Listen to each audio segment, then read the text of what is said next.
साथ ही इस वीडियो को ज़्यादा से ज़्यादा लाइक करें, कमेंट करें, शेयर करें और चैनल को सब्सक्राइब करना ना भूलें। आचार्य धर्मपाल जी शास्त्री, राम सिंह जी, विरजानंद जी, दीक्षेंद्र जी, इनके अतिरिक्त विठल राव जी, हरिकिशन जी, लक्ष्मण सिंह जी और इस सभा के पदाधिकारी, और आप सबको प्रणाम करके मैं अपनी बात शुरू करता हूँ। बात लंबी नहीं होगी, मैं जल्दी समाप्त करूँगा, समय काफ़ी हुआ है।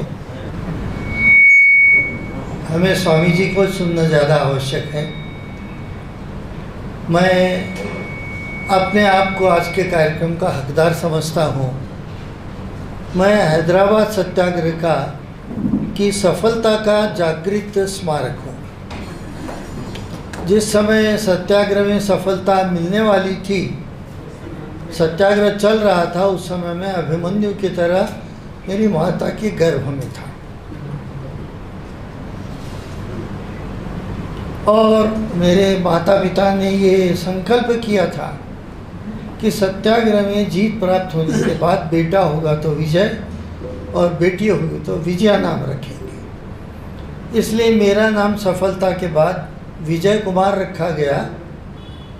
मेरे ससुर पंडित मदन मोहन जी ने कहा कि सिर्फ विजय अच्छा नहीं है, इसलिए आपका नाम मैं सदा विजय करता हूँ।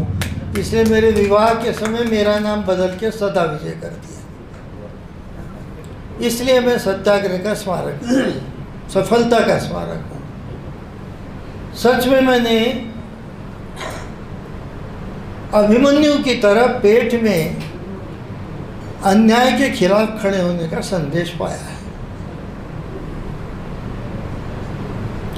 मेरे जीवन में भी अनेकों संघर्ष मैंने किए अन्याय के खिलाफ, अब भी करता हूँ। देखिए, इतिहास निश्चित ही प्रेरणा देता है। इतिहास से प्रेरणा लेनी चाहिए, लेकिन हम आर्यों में भी अभी पौराणिकता शेष है। हम भी मूर्ति पूजक हो गए।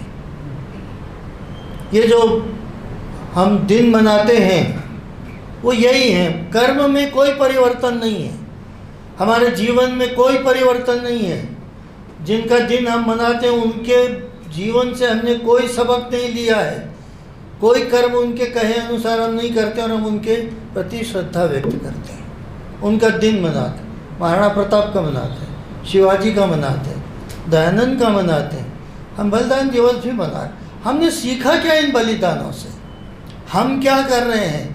उनके बलिदान से जो चीज़ स्वतंत्र हुई उसकी रक्षा के लिए हम क्या कर रहे हैं? जिस अत्याचार के खिलाफ हमने इतना संघर्ष किया, अभी लक्ष्मण जी कह रहे हैं कि हम लोगों से कहें कि हमने तुम्हारे मंदिर खुलवाए तो तुम हमारे लिए कुछ करो ना, ये कैसी बात है? आर्य समाज तो अपने आप में शिक्षक है। समाज के निर्माण के लिए ही आर्य समाज का निर्माण हुआ है। हमारे अपने ही संकल्प शक्ति में कमजोरी है, हमारे प्रचार ढीले हैं, हम हमारे लोगों को तैयार नहीं कर रहे हैं, तो वही तो बढ़ेंगे, आप तो कम होंगे। हमने बलिदानियों से कुछ नहीं सीखा। उन्होंने अपने जीवन का बलिदान किया, हम छोटे मोटे त्याग भी नहीं करते, राग द्वेष भी नहीं छोड़ते, फिर हम कैसे बलिदान दिवस मनाएंगे? आज हमें से कितनों की हिम्मत है कि अन्याय के खिलाफ खड़े रहें? बोलने की हमारी तैयारी नहीं है। देश की स्थिति का मैं वर्णन नहीं करूंगा, आपका समय नहीं लूंगा, लेकिन हमारी शिक्षा प्रणाली नपुंसक तैयार कर रही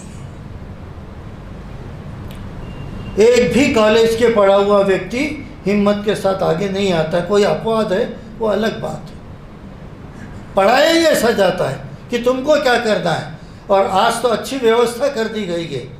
आपके घर में टीवी है, मोबाइल है, बस गाने देखो, नाच देखो, होटलें अच्छी खोल दिए, खाना खाओ। हम जो कर रहे हैं उधर मत देखो। और हम उसी में मग्न हैं। सिर्फ बलिदान के दिन मैसेज करते हैं कि हम उनको प्रणाम करते हैं। क्या काम है इस प्रणाम का, क्या मतलब है इस प्रणाम का? इसलिए मैं कहना चाहूँगा कि यदि हम बलिदानियों से कुछ सीखते हैं तो कुछ तो त्याग करें। भौतिक त्याग नहीं कर सकते हैं ना, तो राग द्वेष का त्याग कीजिए, क्रोध का त्याग कीजिए, किसी चीज़ का तो त्याग कीजिए आप। और छोटे मोटे अन्याय के खिलाफ तो खड़े रहिए आप नहीं खड़े रहते तो जो खड़ा है उसका साथ तो दीजिए। साथ में नहीं खड़े हो सकते तो आर्थिक सहायता कर सकते हैं, मानसिक सहायता कर सकते हैं, वो तो कीजिए आप। कहाँ कर रहे हैं आप? ऐसा तो नहीं है, मुझे माफ़ कीजिए, कि हम अपने बलिदानियों का अपमान कर रहे हैं। क्या आपकी कही हुई बात एक भी नहीं मानेंगे और आपका सत्कार करेंगे आप? साथियों, मैं ये बात इसलिए आपको सुनाना पसंद करूंगा कि ये सुनाते समय कई बार इसमें गड़बड़ होती है।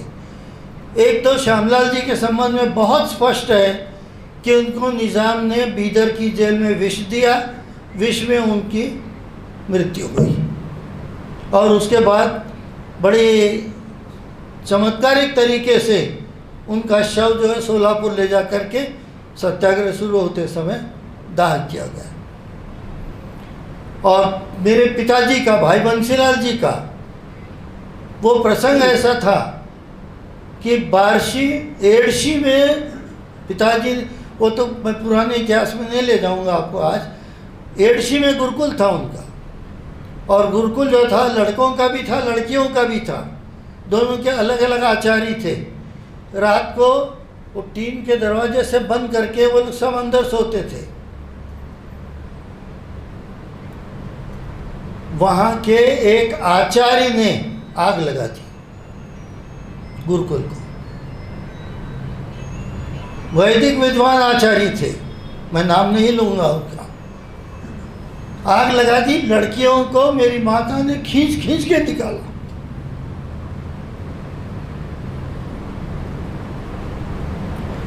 फिर इधर पुलिस एक्शन होने वाला है, इसकी जानकारी मेरे पिता को पूरी थी, उनका सहयोग था उस कार्यक्रम में।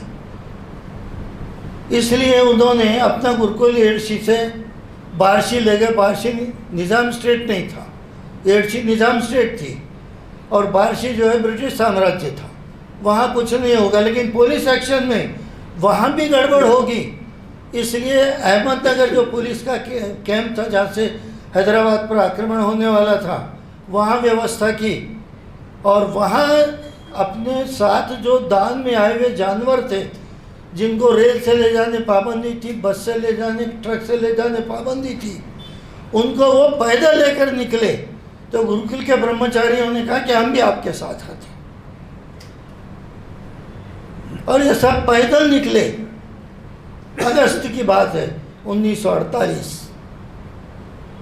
रास्ते में विष पिलाया एक डॉक्टर ने, और उस डॉक्टर को पिलाने के लिए प्रेरित किया था केशव नाम का एक व्यक्ति है, उस व्यक्ति ने। और वो व्यक्ति था गुरुकुल का कार्यकर्ता, उससे हिसाब मांगा गया था कि आप पैसे जमा करते हो गुरुकुल के नाम पे, उसका हिसाब दीजिए। तो उसने पहले तो बारशी में एक बार हथगोला पिताजी पर डालने का प्रयत्न किया था। रामचंद्र कापसे नलवीर के थे, उन्होंने पकड़ लिया था उसको। उसने एक डॉक्टर को तैयार करके विष दिलवाया, पिताजी को विष दिया गया, विष से उनका मृत्यु हुई। ये सत्य घटना का कहीं प्रचार नहीं है, इसलिए मैंने आपको बताया। मित्रों,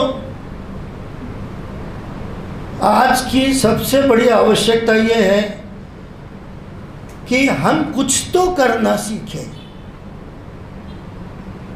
उसके लिए एक छोटी सी कहानी सुनाकर मैं मेरी बात समाप्त कर दूंगा।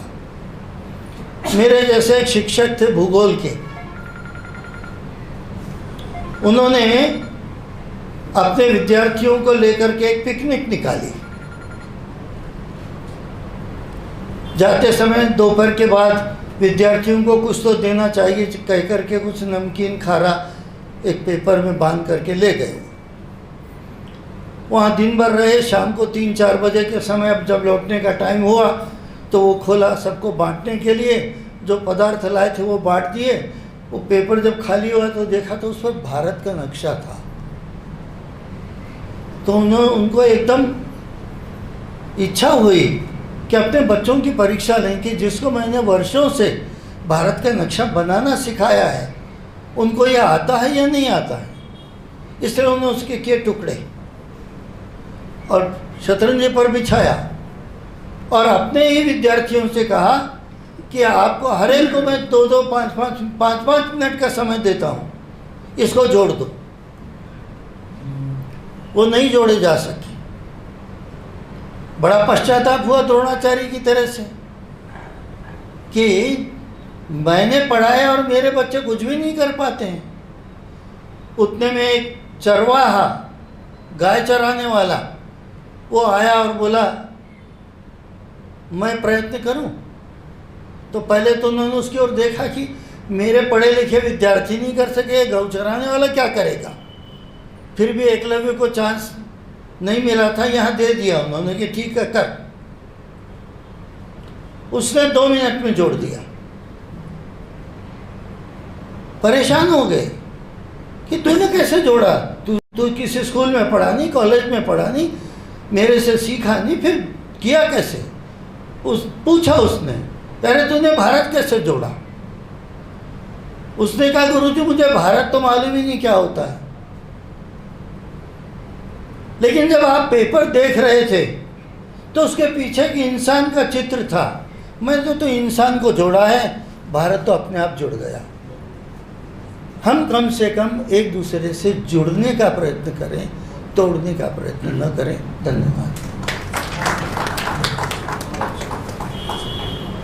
साथियों, इस वीडियो को ज़्यादा से ज़्यादा लाइक करें, कमेंट करें, शेयर करें और चैनल को सब्सक्राइब करना ना भूलें।